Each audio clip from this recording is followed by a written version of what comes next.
How you doing today, Bryant? Yeah, I'm doing great. It's definitely warmer today. So that's a positive for as cold as it's been. It's warmer? I mean, technically, right? Like 10 degrees maybe? I guess. Well, so last week, maybe that's why it's a shock. Last week, I was out of the country. I was in the Dominican Republic. And the weather, we were doing just like a little volunteer mission trip and stuff. But man, the weather was mid 80s in the mornings, like 60s. It was humid, but man, it felt amazing. I know a lot of people were complaining that, oh, it's so hot. I'm like, nah, this is amazing. And then they said, hey, just check to see what the weather is next week. Right. And I'm like, okay. And then I saw the negatives. I'm like, no. Yeah, were you like interior island or coastal? Interior. We're like right in the, I think almost in the middle where the mountains are. And it was, man, I could go on, but I don't want to go too much on it. I think I'll talk about it on the end of February with, I'm going to hit my anniversary with the podcast. And I think the idea is we're going to compare the trips. But honestly, man, I was so sad when we came back. Not just because of the weather, but I had an amazing, man, I don't want to go on too much, but it was that good. No, you're good. I mean, I really appreciate the fill your cup concepts, right? Like we have to do things, and we'll talk about it later, I'm sure, but like we have to do things that give us gratification, that like our life has a purpose. And so cool that, you guys are able to do that and like share those things.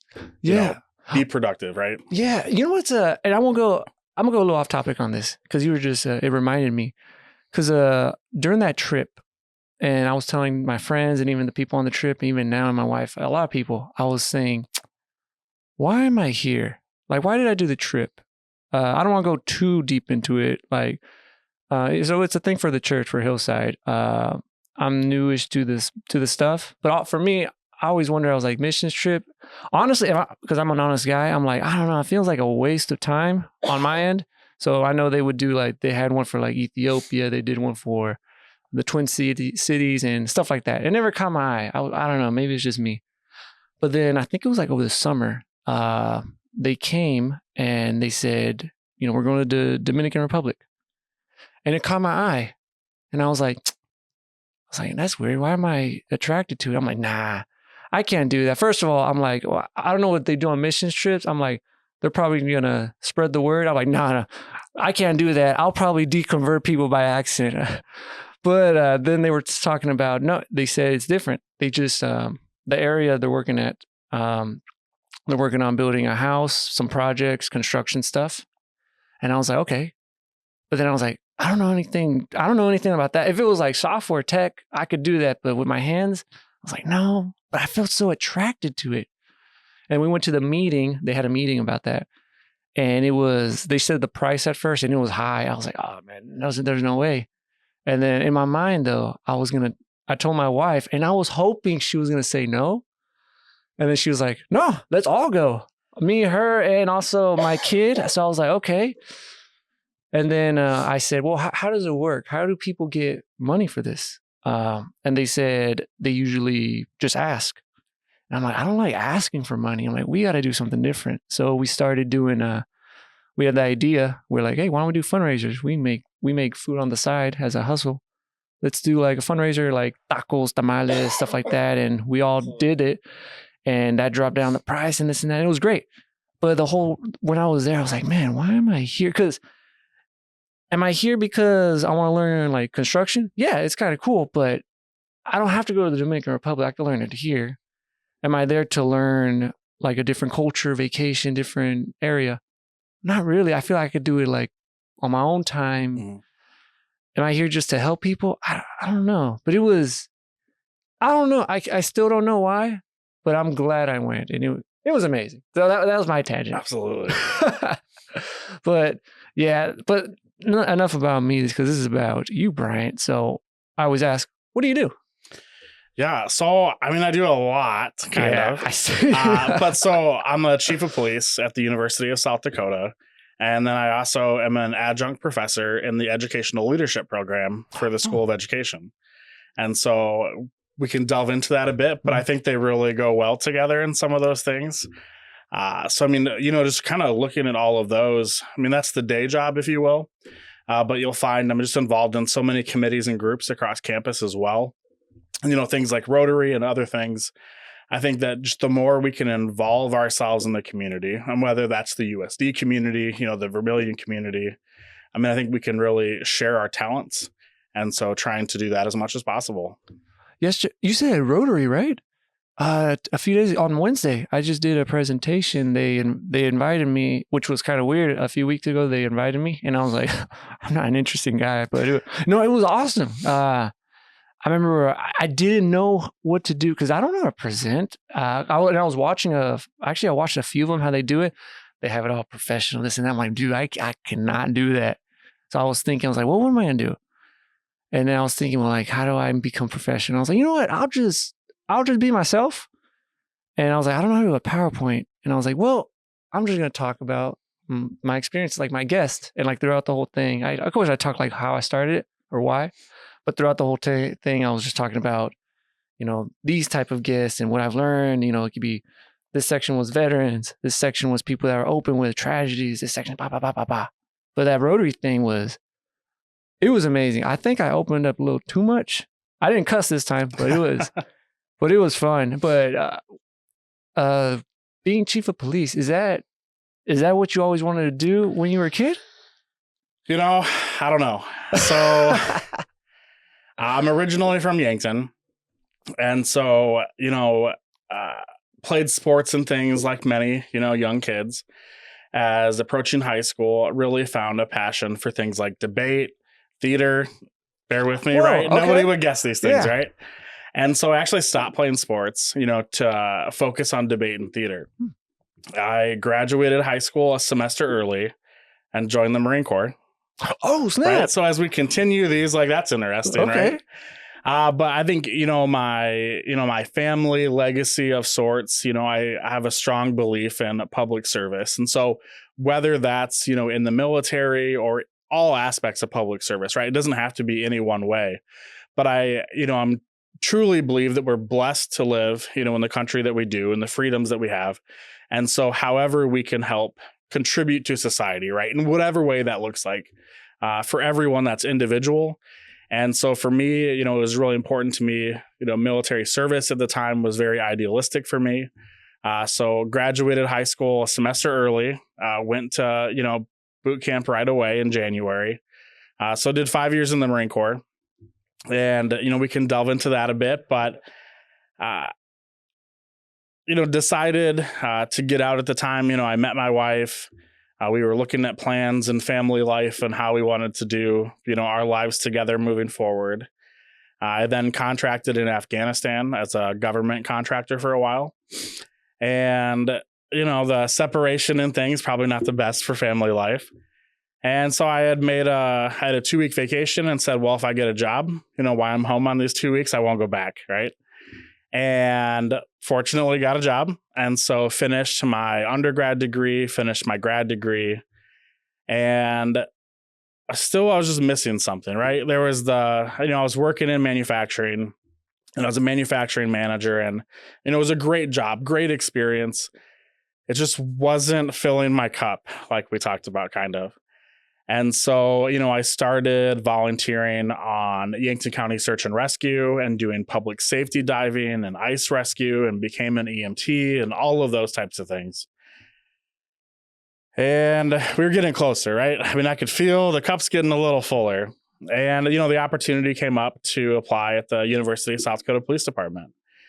And, I think it's one of those things that many of us, we, as a young child, we think about being a policeman or a firefighter, some of those cool careers. Like, it all sounds good. And, that was my next step in how to continue to contribute, I think, as a member of society and give back and help people and all of those things. And so that was really my way to do that. So, I mean, this fall, that'll be coming up on 10 years here at the University of South Dakota Police Department. And, it's just been an amazing journey and lots of stops and extras along the way. Do you enjoy it? I do. So, I mean, there's obviously good and bad days, right? But I think that's truly true with any profession. We all have days where we're like, Is this really what I want to be doing? But I think by and large, I mean, the 95% of the time, I absolutely love my job. And I think one of the things so unique about higher education law enforcement is just the unique community that we serve. So, compared to municipal policing, I know you talked to Chief Brady or Yeah. Sheriff Howe, and what we traditionally view from that law enforcement perspective. The higher education community is just so unique from that law enforcement lens. We're dealing with the population that changes over, almost entirely every 2 or 4 years, if you think about it. With graduation, the undergrad or the student population is constantly changing. Staff and faculty tend to stick around a little bit longer, obviously, but that changes as well. And so with that, it's just a constant, cycle of new students, having the ability to do things a little bit different in some ways, some of the educational aspects and programming. We have greater access in some ways to our community where we're able to, do those positive interactions. I think that educational piece, comes into play a little bit stronger in higher education, public safety, or law enforcement. And then some of the benefits, just of being at the institution, USD is a great place to work. And so some of those other things have just really kind of expanded upon the opportunities that we have. So by and large, absolutely, you catch me on a good day, I'm, proud coyote. And even on a bad day, I mean, it's just knowing that we have every, occupation or job, whatever you do is always going to have challenging days from time to time. And I'm really, really honored to have the privilege to lead the team that we do and have that positive impact across campus. And, truly the concept of, helping one individual, whether it's one student, one staff or faculty member, or one visitor to campus. I mean, that's what fills the cup. And I think it's just important that sometimes we remember the why, like you talked about, why do we do what we do? And sometimes we forget that, and I think it's really important that we try and find that North Star, or reset ourselves a little bit and really remember, why we do what it is that we do. You don't want to be a motivational speaker? So, I wouldn't say that I like talking so much, but I mean, I would really almost describe myself as an introvert in a lot of ways. So I can obviously be very extrovert when needed, right? And I think that's a, aspect of the job, teaching, right, professionally. Big proponent of, I do a lot of teaching in the law enforcement community, things like that as well. And I think that for me, that comes back to more of the service piece. Like if we have this knowledge, this training, education, or experience, how do we share that with those that need it? And if I felt, like you said, I had a good message to share, I would absolutely be a motivational speaker if I thought it would help. But like you mentioned, I don't know, am I the person that you want to hear from? You know what I mean? Yeah, I get it. It's funny how you mentioned that you say you're an introvert, because also, I guess surprisingly, wait, introverts the ones that you kind of want to stay inside. Yeah. Like so that? After a long day of a lot of people, like I am fine by myself there for a you while, go. See, funny thing, and then because my wife mentioned that too, she thought I was extrovert. I'm like, actually, I don't. I'd rather just stay like in my room. I'd rather play video games and close the blinds. I don't go out talking to people. Also, another thing, I've never been to like when I was in college, like bars or this and that or clubs, and I kind of regret that, but I guess not. Like I don't go out. But I guess it's kind of, I guess people wouldn't, or they would think, since I'm talking to a lot of people, they're like, oh, you like talking to people? I'm like, I guess. But I actually rather just stay inside. So that's a little, I don't know, that I would have never thought, but it's probably also the vice versa. Yeah. I mean, I think, I really enjoy meaningful conversations. I love the one-on-one, like what you're doing. I mean, I love the ability to hear people's stories, to hear their lived experience and like what makes someone tick. I think that there's so much we can learn from each other, regardless of topic. It's so important that and I love the fact that you're like categorizing, cataloging all these lived experiences, because, outside of those individuals that are motivational public speakers or write books about themselves, there's so much, even in our own families that we don't document and forget, and share with our children, my grandparents' stories and those types of deals that we forget or don't document so much. And so truly honoring like everyone's lived experience. There's just so much we can learn from each other I don't think we do enough of that. So I really appreciate like the broad spectrum of individuals you've interviewed and all the stories that you shared. Wow, thanks. I'm thinking back when I was doing the Rotary Club presentation, and I didn't have every single person, but I was categorizing a lot of them, and I noticed, or maybe it's just me, I might be wrong, but when I get people on, like I tell people, I'm like, I'm not a news person or a Q&A, or I don't try to twist people's words. Like, this is just a hobby. Like, I don't know. I don't even know why I do it. I just do it for fun. But I like how a lot of people, they usually like the first 10 minutes, you were like, oh, no, what you do, this and that. And then they start opening up. And I go off topic a lot. A lot of the time it's like, hey, with aliens for some reason. But I like how, or I don't know if it's just me, that I just bring people, I don't know, or maybe I'm just asking questions. I don't know. And another thing that, man, I just can't. I'm just thinking back at that Dominican Republic. I'm telling you, it was that great. It was that great. But what I learned too, and also at the Vermilion or at the Rotary Club, I started telling people. Well, I'll start with here in Vermilion. Like, you hear like people in the, on the news, this and that, saying, "Oh, there's like division." I won't go political or anything. You hear all this stuff, but the people that I talk to, it could be from different spectrums of anything. When you sit down, even though there might be some differences, you can always find similarities. And that's what I was telling people at the Rotary Club. Like, hey, you could find, it doesn't matter, like, same thing, it could be politics, it could be religion or jobs or different, maybe you're a different ethnicity, culture, language.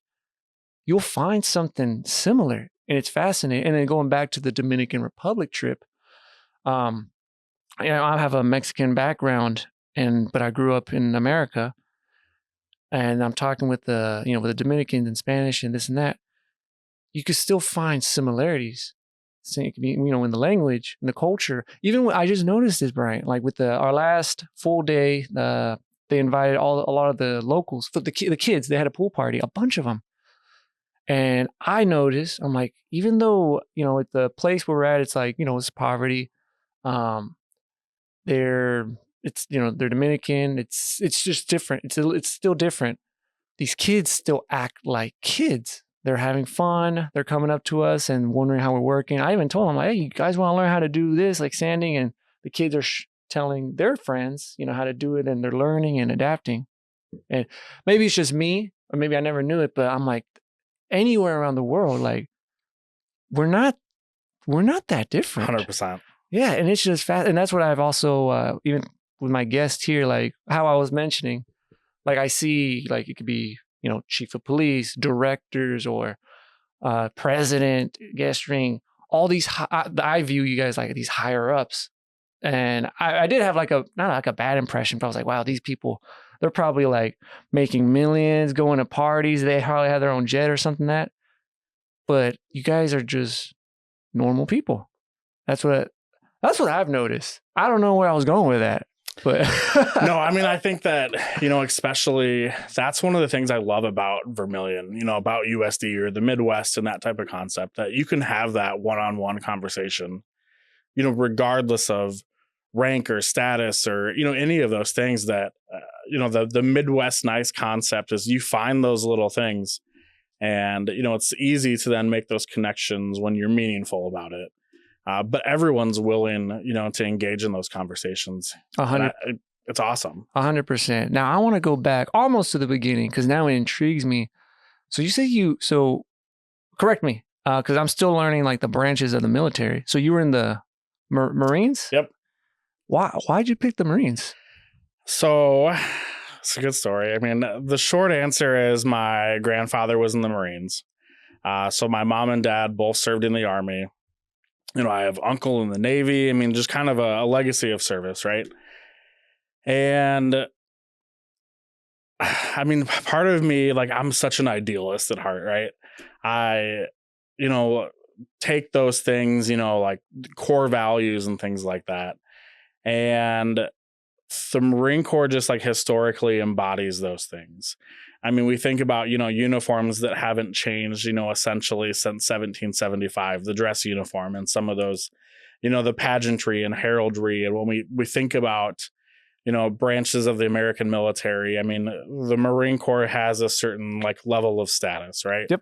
And so hence some of the recruiting aspects, right? Very helpful when that's the case. But, obviously, my grandfather just means the world to me. And so, having the ability to follow in his footsteps, obviously helps. But just then, part of it truly at the end of the day for me was in the Marine Corps, you're a Marine first. Whatever your job, your occupational specialty, after that comes second. So if you ask someone, what were you or what did you do? The answer is I was a Marine. You don't hear that I was a rifleman or that I was a cook or a logistics specialist, things like that, right? The answer is I was a Marine. That's not always the case with the other branches. So, you ask someone if they were in the Navy, what did you do? They'll explain, I was, a corpsman, or I did, ship maintenance or damage control, all of those things. But the typical answer, like the textbook answer, if you ask a Marine, is I was a Marine. It's not whatever your job is, right? So for me, it was, when you enlist, in many cases, you kind of pick what your job is-ish. And if something happens along the way where you can't complete that training for whatever reason, you get reassigned a new job based on the needs of the branch. Okay. And so, part of that for me was if I couldn't, for whatever reason, right, intestinal fortitude, or I physically got injured, whatever that looked like, if I couldn't complete that training pipeline for whatever reason, would I still want to be a soldier or an airman or a seaman, however that looked like. And so to my 17-year-old self, right, I would always feel, satisfied being a Marine, regardless of job. Mm-hmm. So kind of all of those things combined, I mean, the pageantry of the Marine Corps, my family legacy from my grandfather, and just if you remember, like, there's some old recruiting commercials, Marine fights a dragon with a sword, stuff like that. I've seen those. That's just cool, right? And so, some of the old recruiting slogans, like, we don't promise you a rose garden. So the intent that it's expected to be hard, it's supposed to be hard, things like that. Also, the smallest branch of service, there's some, at the time, 190,000 Marines on active duty, compared to a couple million in the Army. So some of the prestige of just being in that smaller branch, some of those types of things, really go a long ways to the 17-year-old ego. Oh, okay. And so it absolutely helps the recruiting process. I thought the Marines were more bigger. So it's, okay, that makes sense. The Army is the biggest one? Yeah. And then the Marines are almost. Yeah, by far the smallest. Oh, because same thing. I don't know too much, but yeah, I would picture like Marines, like, hey, one of the top, I hope I didn't make anyone mad, but yeah, one of those top guys and this and that. How was boot camp? Like, what's it like? I'll tell you, it was fine, right? It was great. If you ask my mom at the time, right, and letters and things, maybe you get a different answer. And I absolutely, so at the time, I want to say 13 weeks. And then you do, almost a whole month of combat training after that before you go to your job training. But so, it's very much designed to create a unit, right? We're trying to mold that entry-level Marine where everyone's on the same, that same playing field, regardless of where you come. All of those, socioeconomic or cultural, ethnic backgrounds, all of those things, essentially get thrown out, right? We're trying to make just a basic Marine. And so that's hard, right? As you try and in some ways, leave your identity behind, your lived experience. The Marine Corps is very much traditionally a younger force too. And so, the majority of your, your boot camp platoon, is 17, 18, 19, 20. That's a lot, to process all of that from all walks of life all around the world. Yes. Truthfully, it was probably hard, right? Yeah. As we reflect back on things, it wasn't that bad, right? But I remember, very specifically some things, just that you have to trust the process and understand that it's a process. We know, for example, things that we would have to do if dinner wasn't until 6 and it's 4:30 and there's nothing on the training schedule, they have to find something for you to do, right? You're going to do stuff for an hour and a half before you go to dinner. You don't just get free time. And so, knowing that there's always an end, there's always a next training evolution or whatever that is. There's a method to the madness, type concept. And so, I truly think it's very effective at what it does. Obviously, there's opportunities for improvement and change and things like that. I wouldn't necessarily, it's a fond memory. It's something that everybody gets through, but there's definitely things about it that I'll obviously never forget. Were you ever scared at any point? Scared, no. Truthfully, was there times when I'm like, what did I do? Like, is this really, what I want? And once you're there, there's not necessarily, you can't just leave, right? And so there's an expression that the quickest way out is to just finish. And so that's true. If you were to, refuse to train and try and quit essentially, and, try and get discharged from the military during basic training, it's absolutely faster to just finish, complete the training, move on. We had people, that tried to leave for a variety of different reasons, and they were still there on our graduation day, not processed out yet. That's a process, right? You made a commitment, you signed a contract, and all of those things. So, the old expression, yes, the fastest way to leave boot camp is to graduate. It's 100% true. But I think part of that comes back to like the remembering the why, right? And so when things get hard, we tend to, that's when we forget, why we do what we do, whether that's, our professional lives, personal lives, your family and relationships. When it's hard to remember why are we doing this? Yeah.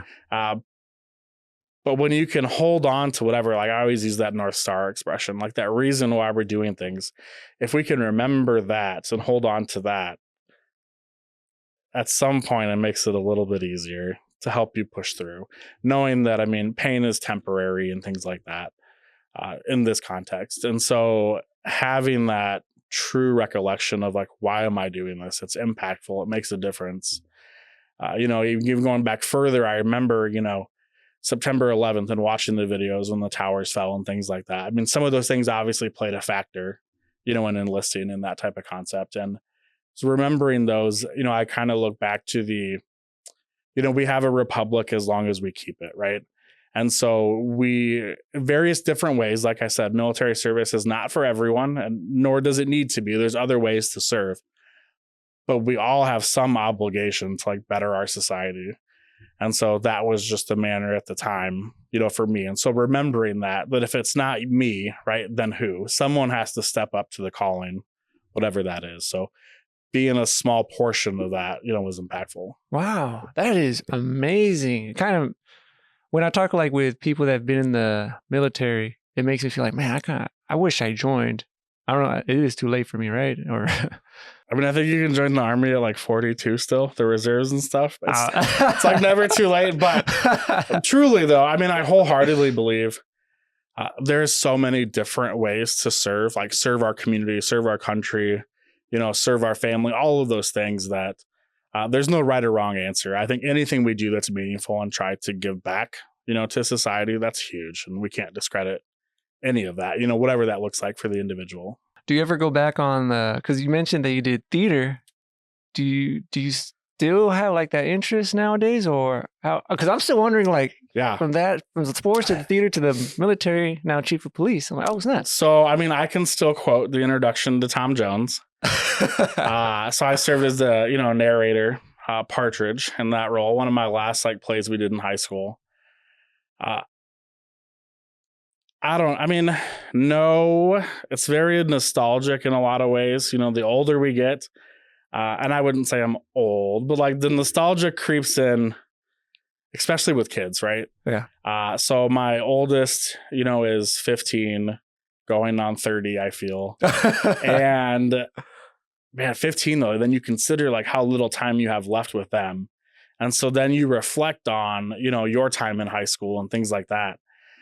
So, yes and no. I think I try to really leverage like some of those things I learned in debate and theater, in my day job, right? Presentations. I have no problem getting in front of 1,000 people and speaking. I wouldn't say I'm thrilled ever to do it. But absolutely, I mean, it's not a scary, I could do it on any given day. It's the, drop of a hat. So speeches and, while I'm teaching and things, I don't need detailed lesson plans. I can go off the cuff and we can make those things happen. So, I mean, I still have a passion for theater. I don't know how much it'd be my niche at the moment, but I mean, truly, the arts in general, I never felt that I was very artistic. I can't draw, I can't paint, and like stick figures are even terrible. Right? And so, I mean, but everyone has their way to do those things. And so it's just so amazing, especially looking like on campus as an example, are our schools, what these young individuals can do with their talents and share and give them, and, the stories that we tell. So, I mean, there's definitely plays and things that are still very impactful for me, just the meaning of the story in some of those. Man, when you were talking about your kid and how little time there is, you know what now, like, and I'm gonna say I'm gonna say a year. I've been thinking, I think I've talked about someone about this, or my wife, the time, like I feel for me, and tell me too, if it happened, it feels like it's going by fast. I could have swore like when I was, as a kid, I'm like, man, let's go. Why is everything taking forever? And now I'm like, whoa, this thing is fast, especially with my kids. So I'm 29 and my kid is 9. And I look back, I'm like, whoa, I remember when I was 9. And then I was looking back at some pictures. I'm like, she was like this tall. And now she's this tall. And I'm like 9. And I'm like, wait, like she'll be in 5th grade next year, which will be middle school. And then high school. And then she's college or whatever. And I'm like, well, I still remember when we moved here in September 2020, she was starting kindergarten. Like I remember that. I'm like, it wasn't that far ago, and I can't describe it. It's weird. Another thing is in the summer. Oh no, not in the summer. It was in the summer of Thanksgiving. I went to go see my family back in Texas, and it's been like a few years. And I saw them. The first thing I saw was my little, well, I guess they're not little no more, but they're like little cousins. I saw them when they were like in elementary school. And now I have one that the oldest of the youngest ones is, it's the kids of my cousins, but the oldest one, Ryan, he's 16 and he's like 6 foot something. I'm like, I didn't recognize him. Yeah. And then I saw same thing. I saw Jaden and I'm like, whoa, what grade are you in? He's like, I'm in 8th grade. And he's like this huge guy. I'm like, what's going on? Because I see the people that are my age, we still look alike, the same. But I see the kids. I'm like, whoa, I don't know. For me, it feels super weird. Yeah. I mean, I feel time definitely moves faster the older we get. And so I think that, and we hit a point and then, I mean, at, 25, 26, you're like, am I an adult? Yeah, in a lot of ways. But like, I think back to like when, I feel like my parents were this age. I always remember my mom being 36 for whatever reason. That's just an age that jumps out at me. Oh, I'm 36. Oh, right? Yeah. So, I mean, you look at that and you're like, ooh, like, now am I old? And, then with the kids and how much time you have left. And, then it makes me wonder, did I spend enough time with my parents in high school, knowing that, our oldest wants to go to the Coast Guard Academy. So, after she graduates high school, I mean, effectively she would be gone that summer. So we have, truly like 2 summers left by the time we throw in camps and other things, that she's trying to do to hit her goals. And, we spend so much time at work and all of this, like when you really boil it down, like how much time do we really have left with the people who are most important to us? I mean, we'll see them, right? But like the day to day that, they're in your house and you see them every day, and like trying to not take that for granted. I think that's hard too, when you like pause and really, some of those realizations hit you. I think Facebook memories, right? As an example, when those pictures pop up, things we didn't have as kids. And I'm like you said, I mean, I super remember first spring set, that we ever built together, for our daughter, our oldest. And, I mean, like some of those core memories that seem like yesterday. And you're like, I look at her now and she's 15. You're not, that little squishy 2-year-old, that I remember. And it's just crazy how some of those things, truly, I agree. Like time seems to speed up the older we get. Wow, man.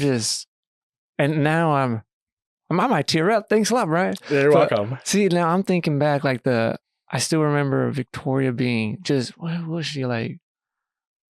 Was she just a year or almost a year? I still remember, like, when I picked her up, like, I have like that perfect memory. And now I'm looking, I'm like, whoa, 9 years have passed? Like, whoa. And then, so this, man, we're getting deep now. We're getting deep into this philosophical stuff. And I was thinking, like, when was the last time, like, the last time you held your kid or your parents have held you? Like, one day it's going to be like, it might be your last day because they're just big. I'm like, oh, snap. Like, that stuff is.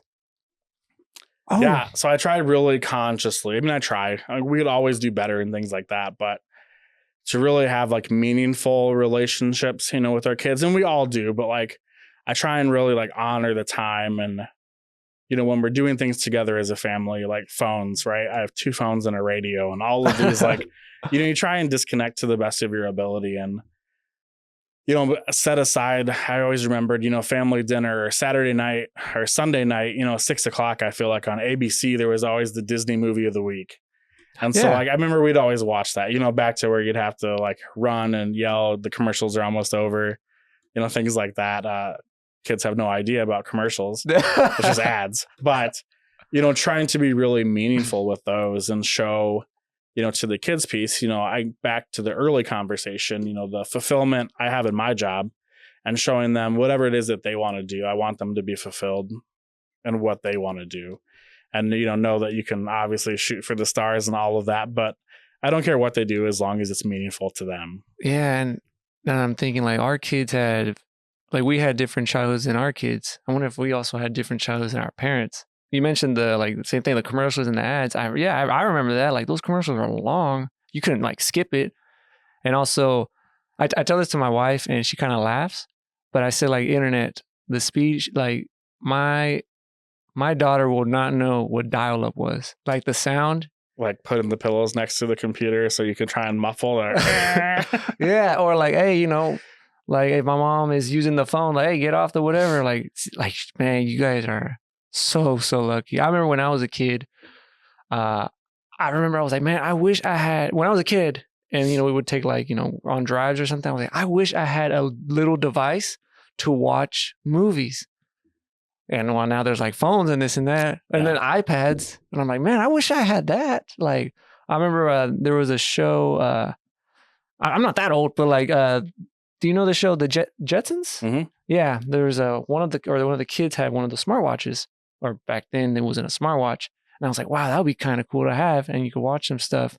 And now they have that. I'm like, oh, snap, the tech is also moving fast. Now you got like this AI stuff.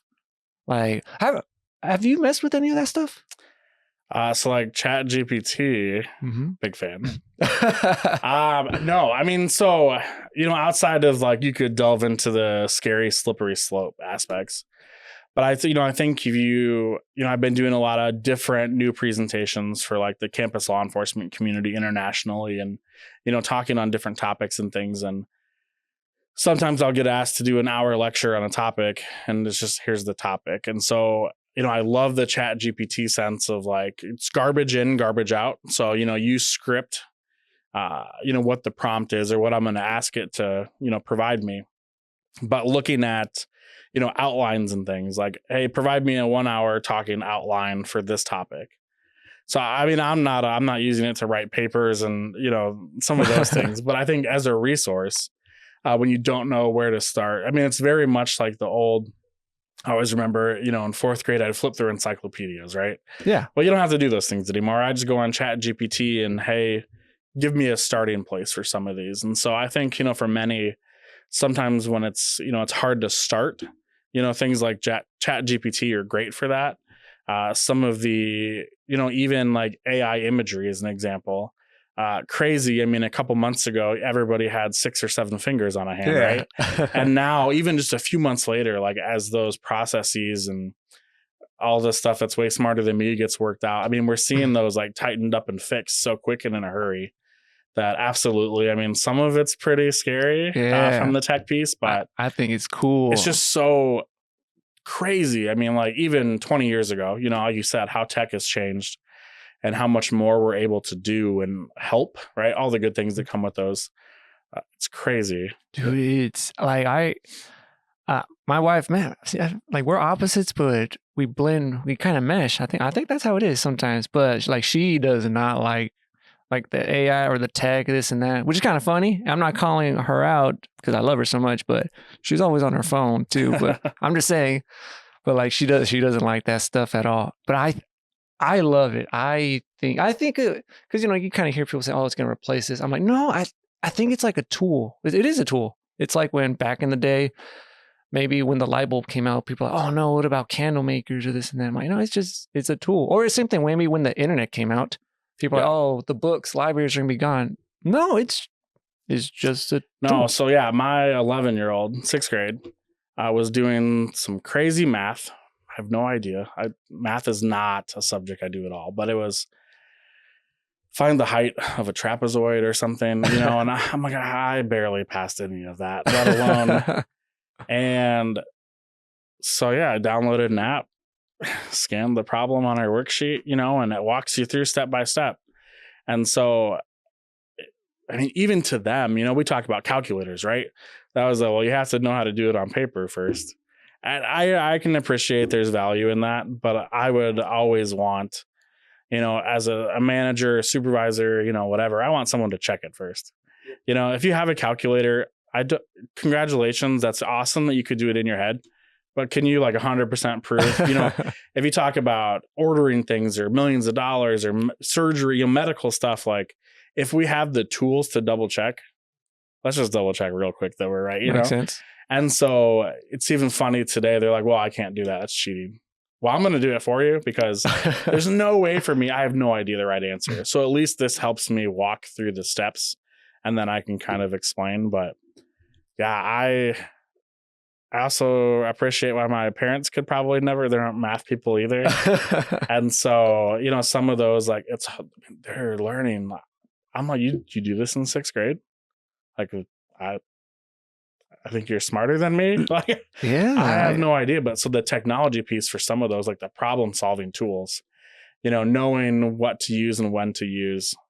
Yeah, I funny thing, because so where I work at the med school, but before, so right now, yeah, I have a little administration job for the Brin program, but right before that, I was still working at the med school. I was a research tech in one of the labs. For people want to know, it's Dr. XJ Wong. And I've talked to a lot of the professors, the grad students, this and that, and that's when ChatGPT was starting to pop out. And I know people say, "Oh, well, it's like cheating." Well, but these people are using it as a tool, and they actually like it a lot. I know one of the things I was talking with one of his name is Mark. He was a postdoc. Actually, now he's a professor at the bio, and he says he likes it because it makes everything quicker for him. Like, hey, for example, research papers. Sums everything up. 100%. It just makes everything just go quicker. It's not going to replace your job. Well, I do want to ask Bryant, like with robotics and AI, what do you see in like y'all's field, like police and all that? There's some crazy stuff coming out, right? So there's robotic dogs and things that do security patrols. I mean, there's a couple agencies in the country that are kind of demoing those.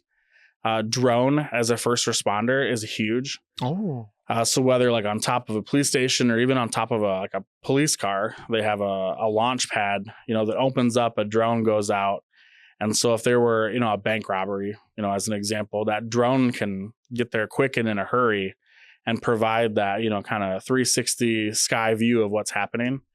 So I mean, those things, there's some great examples like that's, I think we could all agree that sounds beneficial, right? In those extreme public safety type emergency situations. So, I mean, that's huge. The drone as a first responder. The scary-ish one, the concerning one from like the administrator perspective of me is that there's some new platforms out for like report writing, like AI report writing and things, where they'll watch your body camera video and then type a report for you. Mm-hmm. So I mean, that's right. Then now we're going down to like, did you write the paper yourself? But so, when we talk about, we know that body cameras, right? It's that 2D, that single view. It's not necessarily what you saw or witnessed either. If my eyes are here, my camera's here, it's not always the exact representation of what you as the officer saw or felt. And so, using those things as tools, I think is great. Letting it do all the work for you, probably the wrong answer. There's some ways that we can use technology to review body camera footage for data analytic pieces, trying to like do things better and categorize things 100%. There are some of the aspects that gets a little out there at the moment. Like, is this your police report? Is this your statement of what occurred? Or did a computer generate it based off the video? And then, maybe that's a starting point. But if you don't go back through and line by line, anyone that's used, AI or Chat GPT, maybe you've seen some of those. I don't have a good example, but like how many R's are in strawberry, type of those things that we see where you get the wrong answer, but still knowing it's a computer and it's a program created by humans, right? So there's obviously going to be errors at some point for the foreseeable future.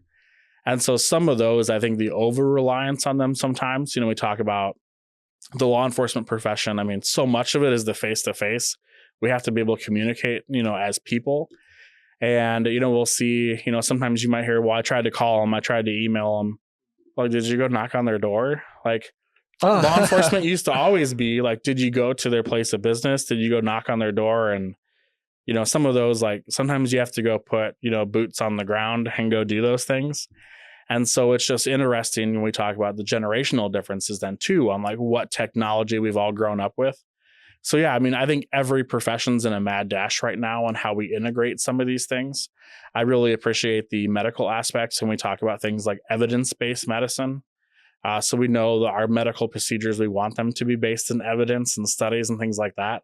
And so really expanding that, to the rest of our professions as well. So I want, there's a big movement for evidence-based policing. So why do we do what we do? And do we have the science or the evidence or the stories to back those things up? I think gone are the days of relying on, kind of the language of, well, that's how we've always done it. Mm. Well, that doesn't mean that that's right. Or maybe it was right then, but that doesn't make it right today. We can always grow and improve. I think that everything in life is a journey. We can always do better than the day before, no matter how well we did, even if it's just that fraction of a percent. How possible or how likely is it to have law enforcement that are robots? RoboCop? Yeah, 100%. That's what I was thinking, right? Yeah. Would you like that or not? Or is there like some...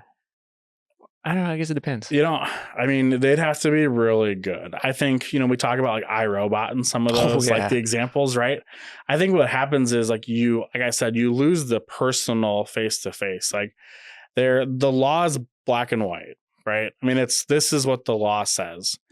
But so much of our interactions, involve things like officer discretion or like trying to, some of the things like establishing specific intent for certain crimes. Like there's a human factor to that I think is extremely hard today, trying to write that into an algorithm or a script, or how do you let a computer process that? There's just so much of the personal connection, right? If I'm a victim of a crime, do I want to talk to a robot? And we can go down them. Maybe they're really good robots and they look like they have, fake skin and all of these, but like, on some level, you want to have that human interaction still today, at least hopefully. And so, I mean, time and place maybe, but I think, the investigative aspects, speaking to victims and truly delving in to like the human psyche piece. I mean, hopefully we're definitely a ways away from that. But I mean, never say never, right? I mean, who would have thought, technologically we are where we are today? Like you said, our children have smartphones, computers in their pockets. Whereas before, I mean, it was, 100-pound, the giant monitor and the desktop tower and all of those things. I mean, just 20 years ago, right? And how far we've come in 20 years. So probably not in our lifetime, but absolutely. I mean, sky's the limit, or Mars, or however you want to look at it. What about like how you mentioned RoboCop, like just implementing, I'm not saying like replace everything, but implementing like the robotics or whatever, or the gear. If you ever seen like, like in movies, they have or it could be like an Iron Man suit or just equipment. Is that one more likely? I mean, probably. I think price comes down to the biggest thing. I remember, early 2000s, in the military, we started talking about some of those like super soldier type suits, for, personal safety, like better body armor and things like that. And I mean, we've never really seen those come to fruition.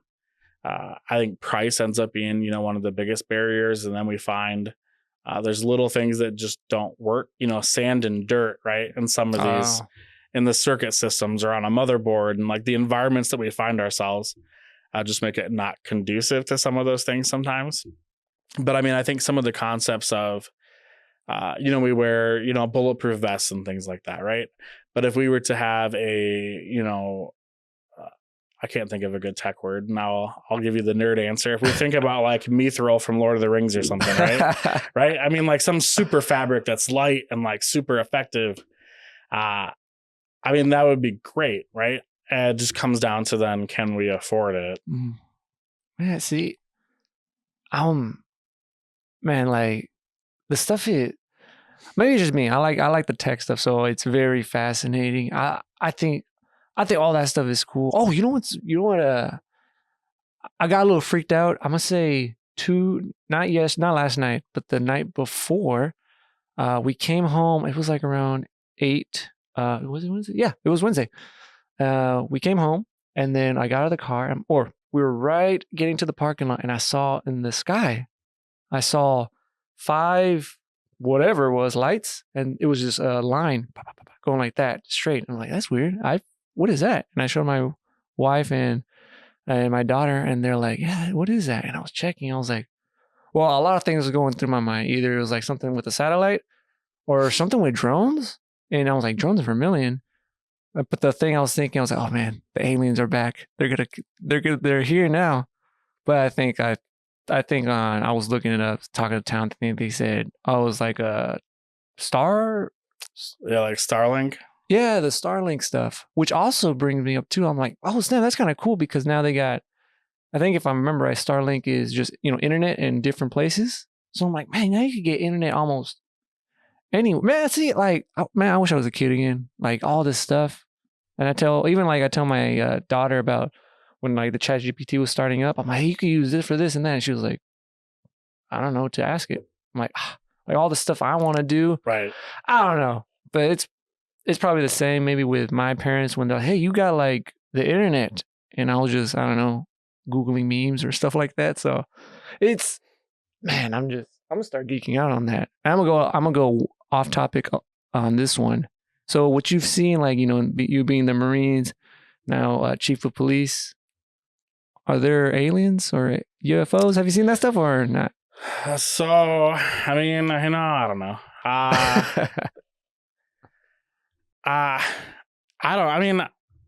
We know so little, right?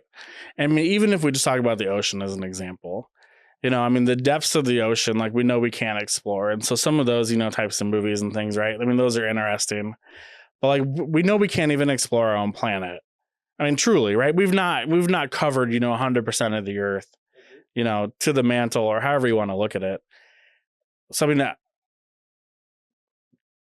we really the only, anamorphic human-ish living species throughout, the entire, I don't know. I mean,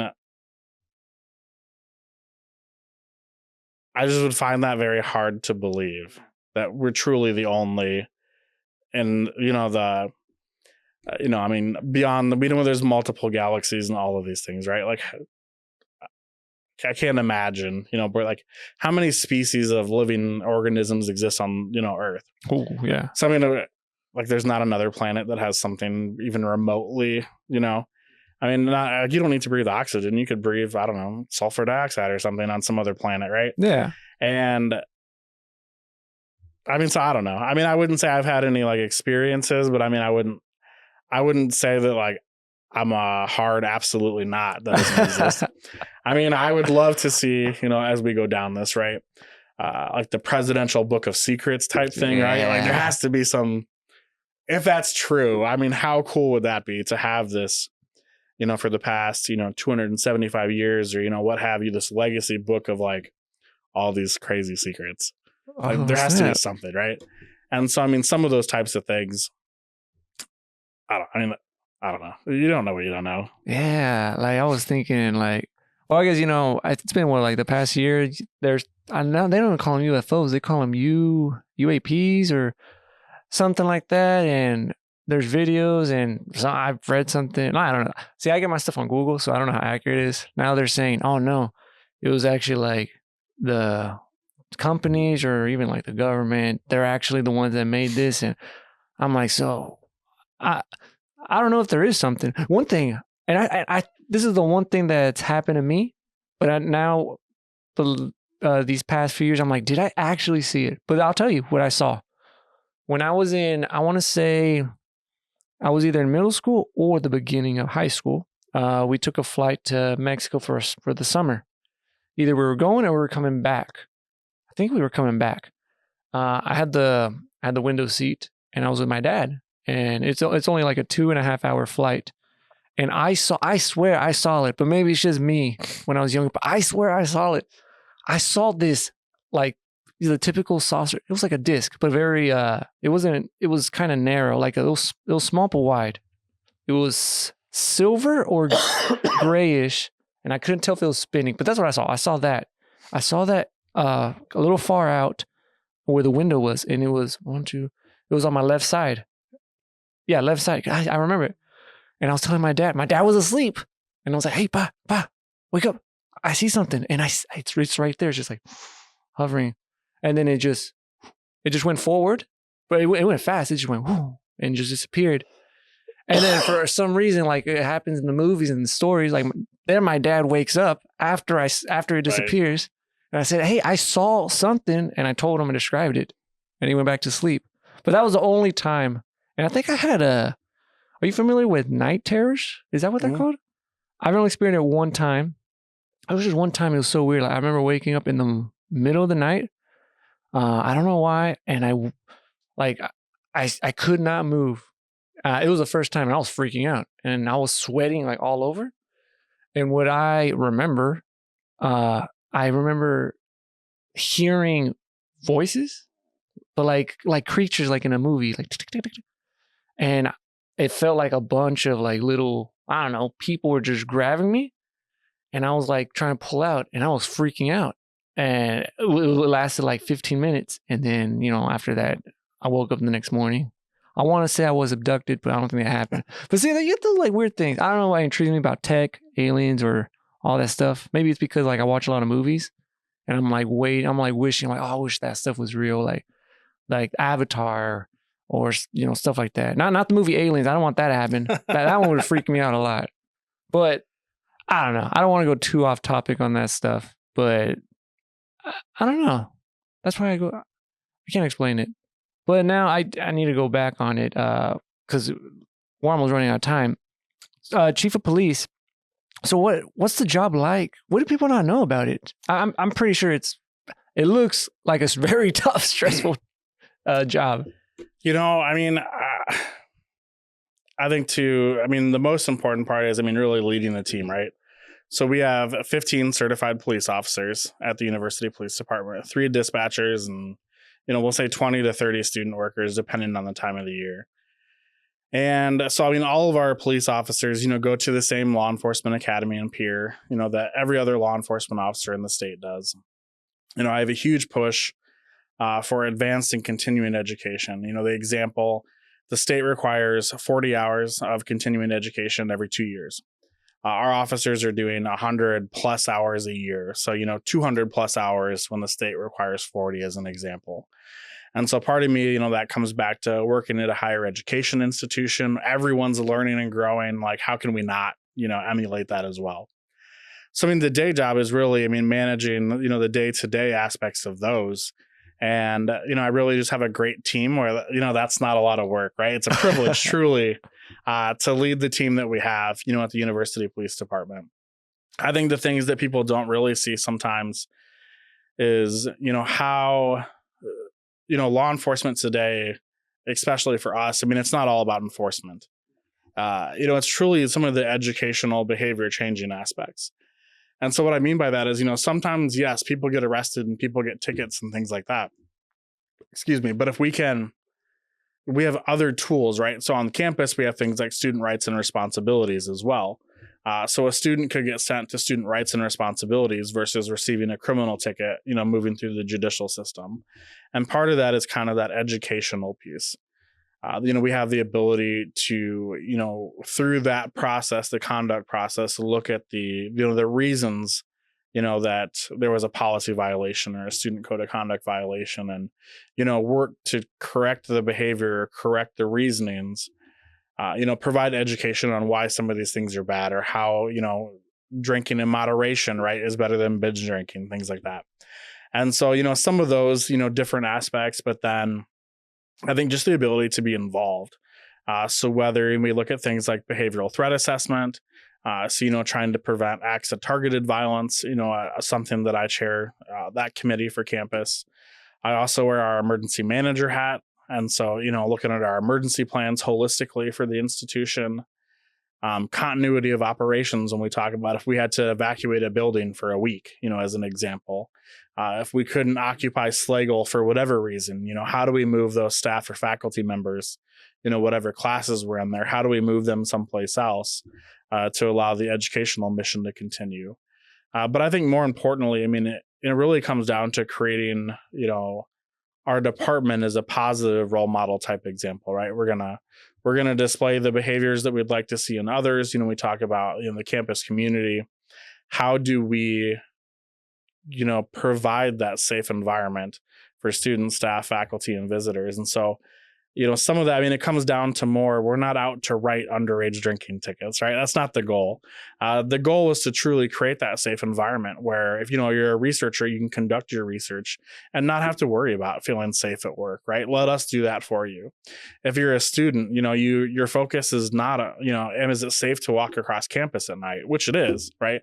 By and large, 100%. But I want you to focus on doing your homework, getting good grades, learning, the material that you came to USD to learn, those types of things.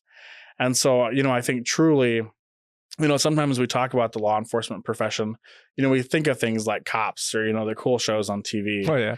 And that's cool, right? Like it's fun to, drive fast and do those types of things. But like the true meaning of the job, when we talk about that why piece, it's how do we help people? And so, we're the only department on campus that's open 24/7, 365, rain, snow, tornado, whatever that looks like. And so, we really kind of try and tote ourselves as being that one-stop shop. If you don't know where else to turn on campus for help or resources, truly our team is there 24/7. And so being that conduit, really then requires you establishing those meaningful relationships across campus. Otherwise, you don't know what those resources are, who to connect someone to. It's a lot easier to go, to the provost and ask, Provost Hackemer, hey, Kurt, how do we do this? When we have those individual relationships, I can help that student get connected, to wherever they need to make those things happen. And so, part of that for me, comes back to obviously the mission is just to provide a safe and secure campus, but it's all those extra things, the community engagement and the outreach, creating those positive relationships. We want the environment where our campus community trusts, the team that we have, and they're able to come to them with whatever their problems, especially if they're a victim of some type of crime or, a friend and things like that. And I think when you really delve into that, I mean, that's just back to that meaningful relationship piece. And so things that I don't think maybe we always necessarily understand or look at is those aspects. And then back to like the whole point of our conversation today. I mean, we're all just people, right? Yeah. So, I lead a team of, including the students, right? We'll say 30 different individuals that are all drastically different, have their own, their own lived experiences, their likes and dislikes and interests and hobbies. And, that's who they are. The job is not who they are. They're individuals that, want to help and give back and, make the world a better place. That's who they are. They just do that, while working for the university police department. Do you ever have times where at the, during the job, you're just like, man, this, just those times you're like, oh man, dude. Like, Yeah. So, I mean, yes, right. Like I said in the beginning, every job has those. And I think it comes back to like that remembering the why piece that, truly, I believe, if you made one person's life better today, if I help one person today, then, my day was meaningful. And so I think it really comes back to the perspective. I do think there's some value sometimes that a relationship, example is always that sometimes like, I don't need you to solve my problems. I need you to just agree with me. Right. Have you ever heard that one? yeah, Right. I feel like you're always like, if your spouse or a kid or a friend, like they have a problem, you're like, okay, let's figure this out. We're going to fix it. And, sometimes you just need to, that sounds difficult. Like, let's just live in the moment for a second and understand that that's challenging. That doesn't sound fun, an enjoyable situation. And sometimes you have to take that loss, at the moment and live in that for a second before you move on. We know we can't be positive and upbeat and happy all the time. And so sometimes, I've heard, I don't need you to fix all of my problems. Just tell me, that sucks. And so, I think when we do that, you're just looking at, sometimes there are bad days, and, do what we can to make tomorrow better. That, truly, I think the goal is hopefully the number of bad days we have, significantly are outweighed by all the good and the positive. I 100% agree. And I think that, man, that's so fun. See, I have these connections. In the morning, I was hanging out with a friend, and he was having this, something was going on. And I told him, I said, maybe we don't have to, I told him, I said, maybe you don't have to give the response. You probably just have to like kind of listen or just say, it was super close. I was like, whoa, these are some weird, man, are you sure you don't want to be a motivational speaker? Hey, if somebody, wants some motivation, we can figure it out. I think that's, no, but truly, I think we have to really pause and reflect. I think that's why reading, right? We talked about, some of those examples. We can just learn so much that we have to, like, especially today with technology and all those pieces, there's so much information available to us that, I believe in the concepts of lifelong learning and things like that. We can always learn and do better, learn and grow. And, hobbies that you have, we're able to delve in, at the computers and things at our fingertips now. We can learn so much about them. It's not, you don't have to buy a magazine or the one book. Like, we have literally the world of information about those topics. And so I think things like problem solving, it just is easier in some ways these days. But like I said, that makes it a little bit more difficult sometimes when we try and problem solve too much. Not every problem needs to be solved right now today. Sometimes it can sit. Like you said, sometimes you don't need the response right now. Sometimes that can sit until this afternoon or tomorrow. We don't need to be 100% accessible all the time. Yeah, you're right. So what's next for you, Bryant? Like, I think I've asked a lot of the people that have more of a higher end or a higher up positions. I always say, hey, is y'all's next step to become like president of USD or stuff like that? But I don't know. I have no intention of going anywhere. I am, truly blessed, with the job and team that I have right now. I really appreciate the opportunity to, to be able to teach in the School of Ed, in the grad program and share, some of my knowledge and experience as well. And, I think at the moment, I'm just really content, with everything, professionally, personally in life and kids. And I think, for the foreseeable future, it's trying to live in the moment and really make those meaningful relationships, as meaningful and memorable as possible, especially that kid piece, man, that really makes you feel old. And so, with the 15-year-old knowing we are definitely on the back half, before she goes off to college or whatever that looks like, starts her own life. And then with our 11-year-old, quickly chasing her tail, literally and figuratively at that point. I think the next will be after all of that. when the kids are out of the house and those types of things, what does that look like? But I truly just find so much value in the work that we do. The USD community, like we talked about, is just so engaging. There's so much happening. There's so much growth and development. And, like we said, with the stories that you share, there's just so much happening. To be around all of that, every day is just motivating. Yep. I 100% agree. I think, live in the moment. But man, I could go on, but we need to end this. Man, I could go on for hours, but I do want to thank you so much, Brian, for being on. Yeah, absolutely. It was a pleasure, and I really appreciate the opportunity. Sweet.